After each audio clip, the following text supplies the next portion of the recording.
বর্তমান সরকার বিশ্বাস করে অ্যাক্সেস টু জাস্টিস প্রতিটি নাগরিকের সাংবিধানিক অধিকার। রাষ্ট্রের কোনো নাগরিক অর্থের অভাবে আইনের আশ্রয় কিংবা ন্যায্য বিচার থেকে বঞ্চিত থাকবে, এটি একটি গণতান্ত্রিক রাষ্ট্রে কোনোভাবেই কাম্য বা প্রত্যাশিত নয়। রাজনৈতিক প্রতিহিংসার শিকার হয়ে আমাকেও দীর্ঘদিন কারাগারে থাকতে হয়েছে।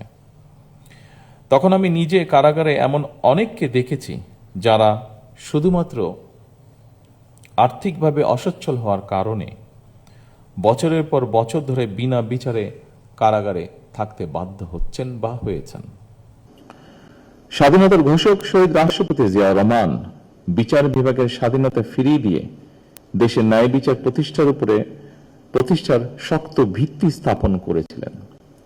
সেই ধারাবাহিকতায় সাবেক প্রধানমন্ত্রী বেগম খালেদা জিয়া মানুষের ন্যায় বিচার পাওয়ায় সুগম করতে লিগ্যাল এইড ফান্ড তৈরি করেছিলেন।